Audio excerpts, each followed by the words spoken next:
You don't have to chase justice. That's the first truth people struggle to accept, especially when they've been hurt deeply. There's a part of you that wants things to be balanced immediately, that wants the pain to be seen, acknowledged, maybe even returned. But life doesn't operate on urgency the way our emotions do. It operates on alignment, and alignment takes time. Karma is not this dramatic, instant force that strikes in a moment of anger. It's far more precise than that. It's quiet, it observes patterns, it waits, and most importantly, it reflects. What someone puts into the world, how they treat people, how they manipulate, how they avoid responsibility doesn't just disappear. It accumulates, it builds a kind of internal and external reality that eventually begins to mirror those choices back to them. While you are trying to make sense of the confusion, trying to hold things together, trying to explain yourself, something else was happening in the background. You are being pushed, almost forced, into growth. Pain has a way of doing that. It strips away illusions. It asks difficult questions. It demands that you either stay stuck in the cycle or step out of it entirely. And when you chose, even if it didn't feel like strength at the time, when you chose to step away, to stop engaging in the same patterns, you shifted something fundamental. Because karma doesn't just work on them, it works on everyone. The difference is, you responded with awareness, and they responded with avoidance. A narcissistic pattern depends on control, on external validation, on the ability to shape reality in a way that protects the ego. But that kind of control is fragile. It requires constant reinforcement. And when people start stepping back, when the same dynamics no longer play out the way they used to, that fragile structure begins to weaken. Not all at once, not in a dramatic collapse, but slowly, subtly. They may still appear confident, they may still act as if nothing has changed. But internally, there's a growing dissonance. Because life starts presenting them with the consequences of their own behavior, broken trust, superficial connections, recurring conflicts. And without the willingness to reflect, those patterns repeat over and over again. And here's the part that's difficult but important to understand. Karma doesn't need your involvement to function. It doesn't need your anger, your explanation, or your presence.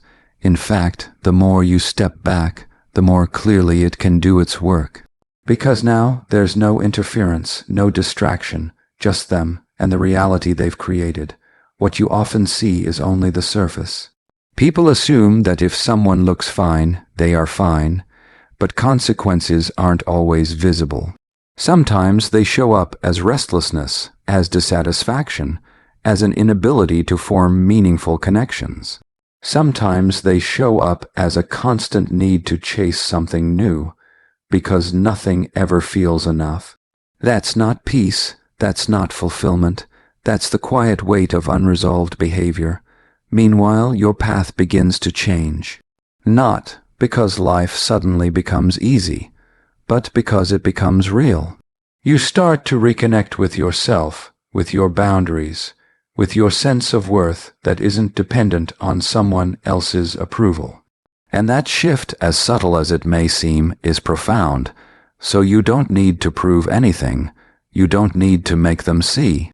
You don't need to fight for justice in the way you once thought you did. Because what is real doesn't need to be force. It reveals itself over time. And karma, in its quiet, consistent way, never misses. You don't have to chase it. Life will always settle the score. What becomes confusing for many people is not just the hurt they experienced, but the way it gets turned around on them afterward. You start to notice that as consequences begin to unfold in the other person's life, instead of reflection, there's accusation. Instead of accountability, there's blame. And somehow, you find yourself positioned as the cause of things you didn't create. This is where it's essential to understand the difference between consequences and betrayal, because to a narcissistic mind, they are often experienced as the same thing.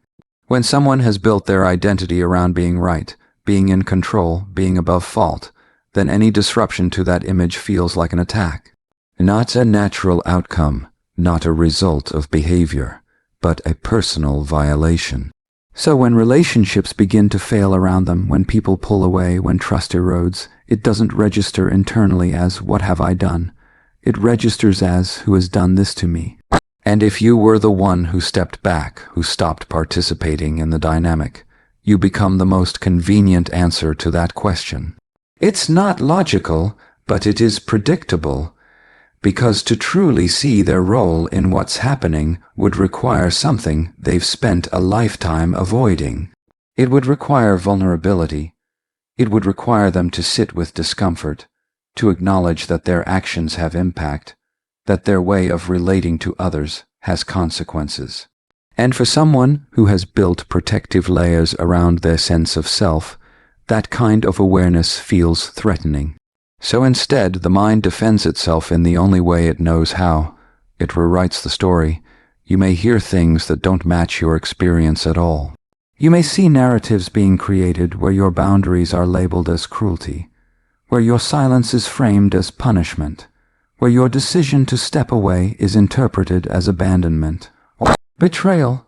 And this can be deeply unsettling, because part of you still wants to be understood, to be seen accurately. But here's the important shift. Their interpretation is not a reflection of your truth. It's a reflection of their inability to face their own.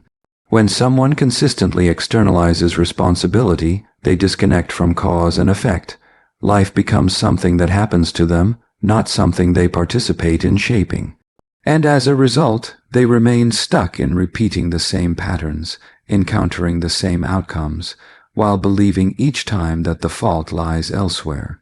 You, on the other hand, began to do something different. Even if it was painful, even if it came with doubt, you started to look inward. You started to ask, what do I need? What is healthy for me? What am I no longer willing to accept? And those questions, simple as they may seem, are transformative, because they bring you back into alignment with reality. And reality doesn't require blame. It requires awareness. So when they point the finger at you, when they speak as though you caused their downfall, understand what's actually happening. You didn't create their consequences, you interrupted their ability to avoid them. By stepping out of the dynamic, you removed the space where those patterns could continue unchecked. That's not betrayal. That's clarity. And clarity can feel threatening to someone who depends on distortion to maintain control. This is why engaging in arguments, trying to correct the narrative, or seeking validation from them often leads nowhere.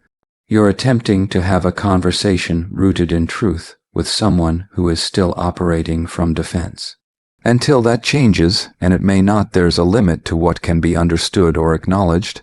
So the question becomes not how to make them see, but how to remain grounded in what you know to be real. You don't need to carry the weight of their misinterpretation. You don't need to defend your growth, your boundaries, or your decision to step away. Those choices were not acts of harm. They were acts of responsibility toward yourself. And when someone cannot distinguish between your self-respect and their sense of loss, that confusion belongs to them, not to you.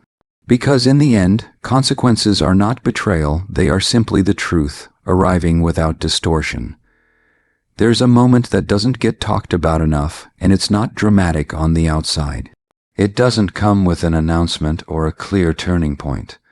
It's the moment you quietly step back. You stop explaining. You stop trying to fix what was never yours to fix.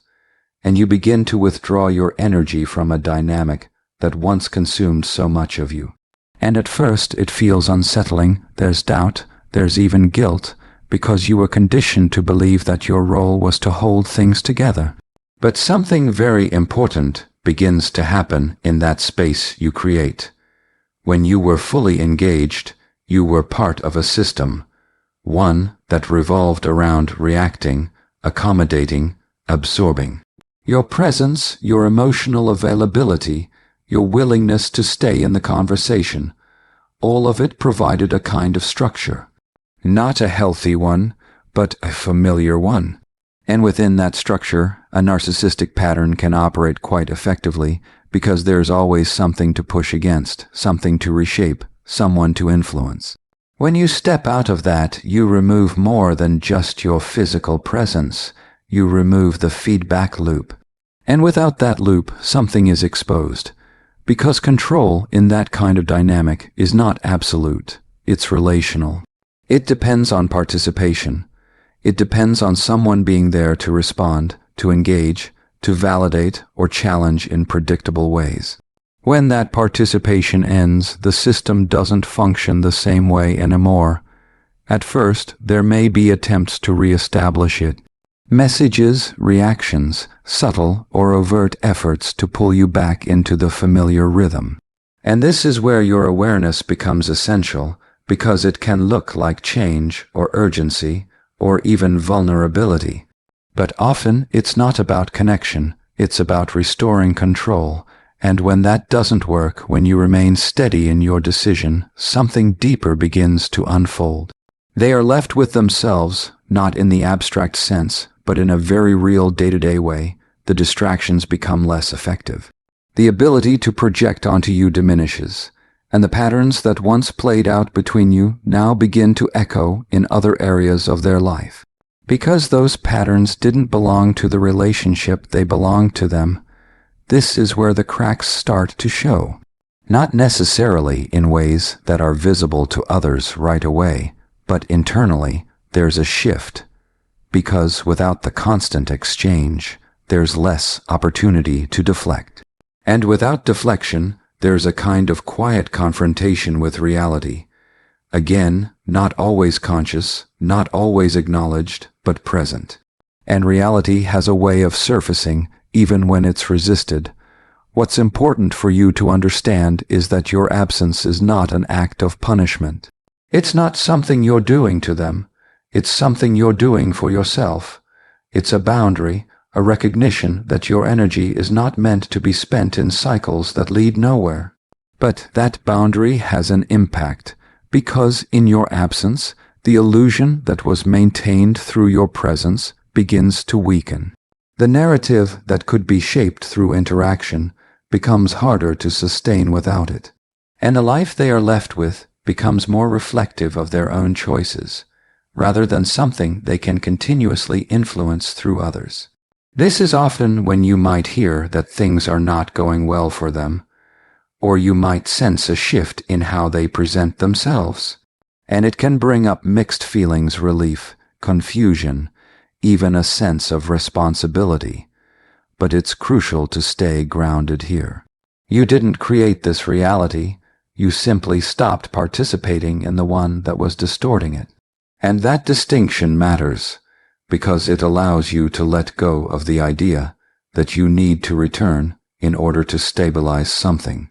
What you were stabilizing before was not sustainable. It was a temporary balance built on your constant effort. Now there's something else taking its place, something more honest, and honesty, while uncomfortable, is the beginning of any real change. Whether they choose to engage with that or continue to avoid it is not something you can control, but the exposure itself, the removal of illusion, is already significant. So your absence is not empty, it's revealing. And sometimes the most powerful thing you can do is step back and allow the truth to stand on its own. Because when you're no longer there to hold up the illusion, reality has no choice but to show itself.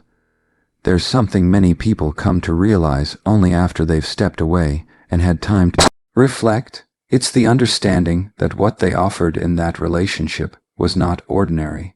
It may have been dismissed, overlooked, or even devalued in the moment. But that doesn't make it common. In fact, what you brought, your presence, your patience, your willingness to understand, your emotional depth, those are not things that can be easily replaced. But within a narcissistic dynamic, there is often a quiet assumption that they can be. When someone is used to prioritizing their own needs above all else, relationships can begin to feel interchangeable. People become roles rather than individuals, sources of validation, attention, support. And when one person steps out of that role, there's often a belief that someone else will simply step in and fulfill the same function. On the surface, it may even look like that's exactly what happens, but here's what doesn't get acknowledged. The role may be replaced, but the substance is not. Because genuine connection is not something you can replicate on demand. It requires presence, consistency, and a level of emotional honesty that cannot be manufactured. And when someone has spent a long time operating without those elements, they may not immediately notice what's missing. At first, the cycle continues. There are new interactions, new dynamics, the same familiar patterns.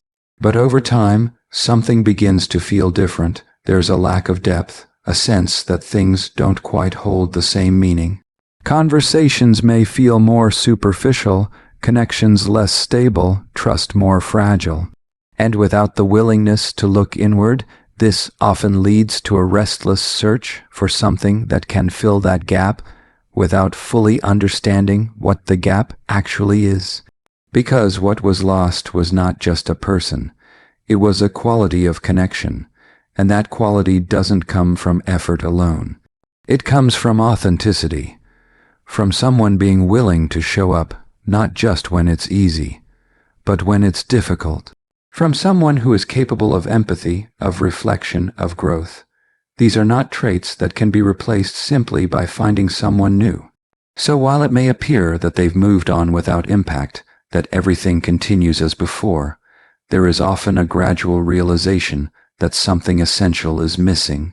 Not always consciously, not always in a way that leads to insight, but it shows up in the patterns, in the repeated dissatisfaction, in the inability to sustain something meaningful over time.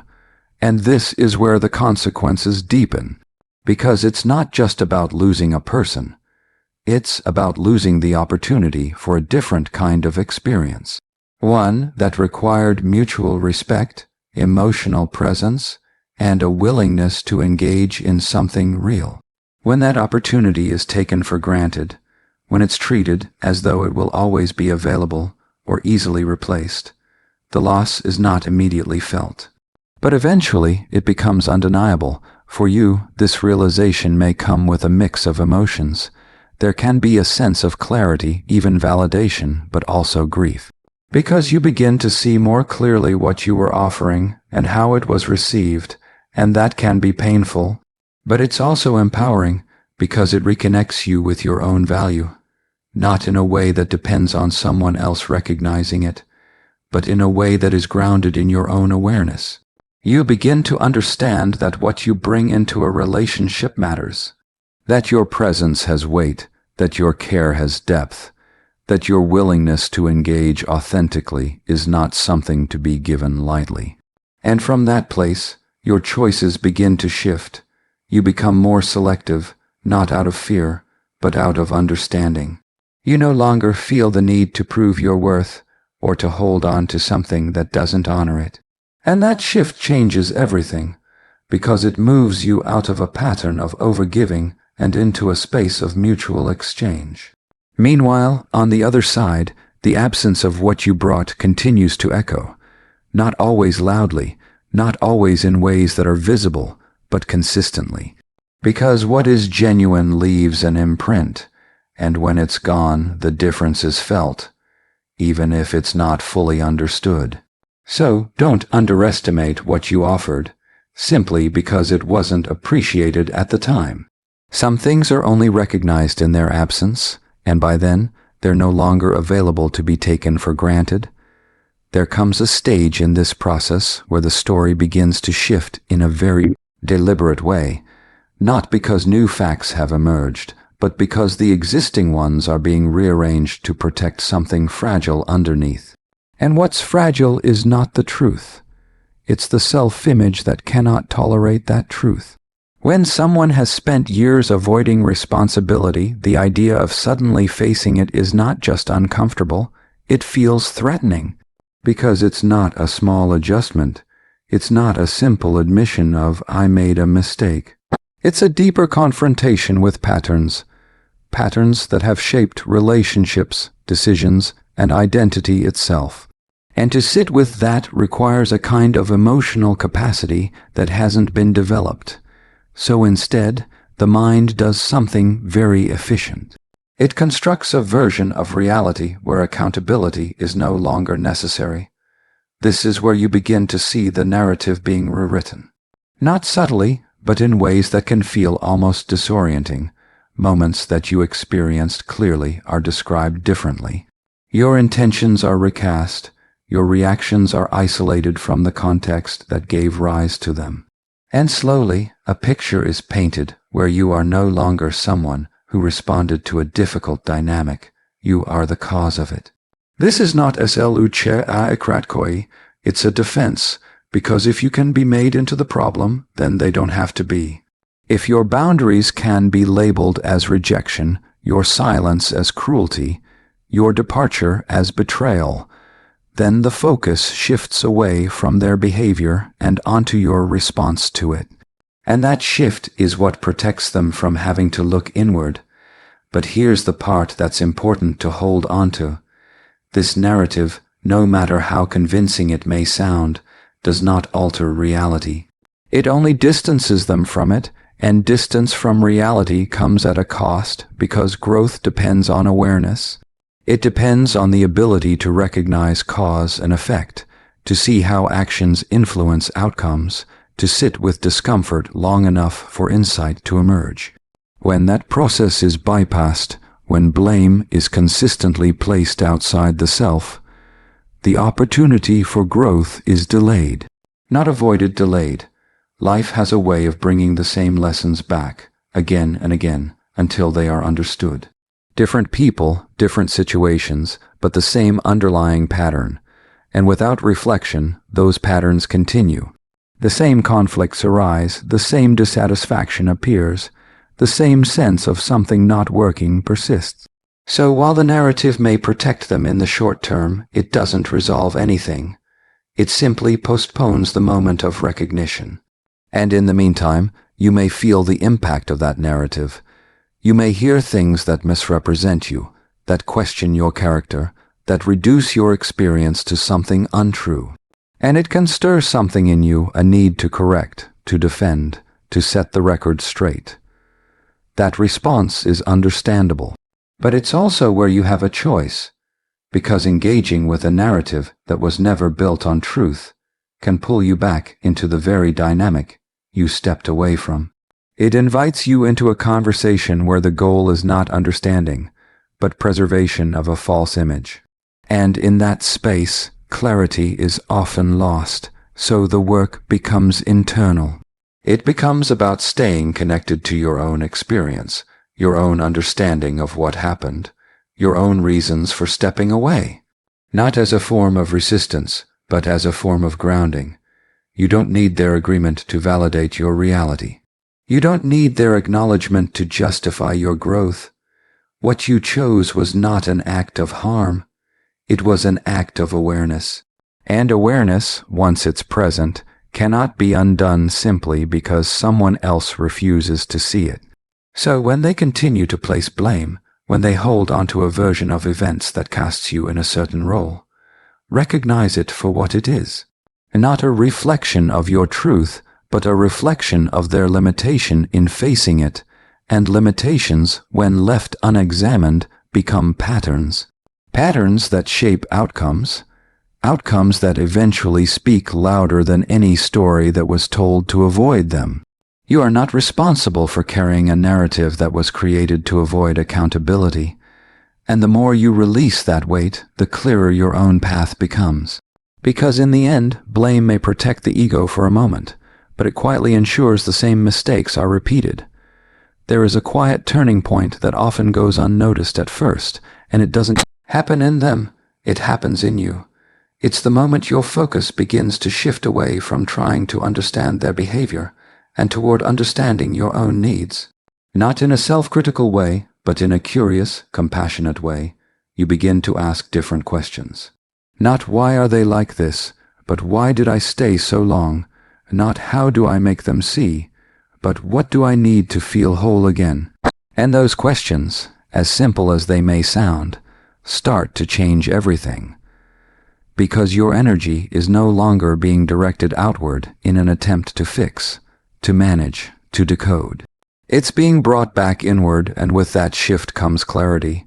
You begin to notice patterns not just in them, but in yourself.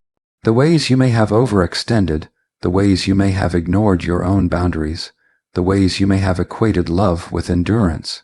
This is not about blame, it's about awareness, and awareness is powerful because once you see something clearly, you can no longer participate in it in the same way. The old dynamic loses its grip, not because they've changed, but because you have. Your responses become different. Your tolerance for certain behaviors diminishes. Your willingness to stay in confusion begins to fade. You start choosing peace, even when it feels unfamiliar. And that choice, repeated over time, becomes a new pattern. One that is grounded in self-respect rather than survival. You begin to set boundaries, not as walls, but as expressions of what is and isn't acceptable in your life. You learn to sit with discomfort without immediately trying to resolve it through someone else's approval. You begin to trust your own perception again. This is what healing looks like, not dramatic, not loud, but steady. And here's where something interesting begins to happen. Your transformation creates a kind of contrast. Not because you are trying to prove anything, but because you are no longer participating in the same dynamic. The space you once filled, the reactions, the emotional engagement, the availability, is no longer there. And that absence doesn't go unnoticed, because the patterns that once relied on your participation now have nothing to attach to. And when patterns have nowhere to go, they don't disappear. They turn inward, or they repeat elsewhere, often with increasing intensity. The same behaviors, the same tendencies, the same avoidance strategies begin to collide with a reality that is less accommodating, less responsive, less willing to absorb them.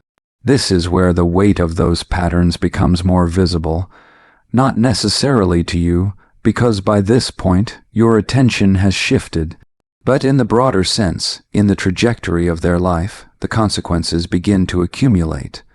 Relationships become more unstable. Conflicts become more frequent. The sense of control they once maintained starts to slip. And your growth is not the cause of this, but it is the moment where the cycle loses one of its key supports. You didn't create their patterns, but by no longer participating in them, you stopped reinforcing them. And that is significant, because healing is not just personal. It changes the dynamics you are part of. It alters the roles you once played. It removes the conditions that allowed certain behaviors to continue unchecked. And in doing so, it exposes what was always there, just beneath the surface. For you, this may feel like a gradual return to yourself, a reclaiming of your energy, your time, your emotional space. You may begin to experience a kind of quiet stability that wasn't available to you before, not because life is perfect, but because it is no longer chaotic in the same way, and that stability becomes your foundation. From there, your choices begin to align with who you are becoming, not who you were trying to be in order to keep something together. You no longer feel pulled into dynamics that drain you. You recognize them earlier. You step back sooner. You trust yourself more deeply, and that is where the real shift lies.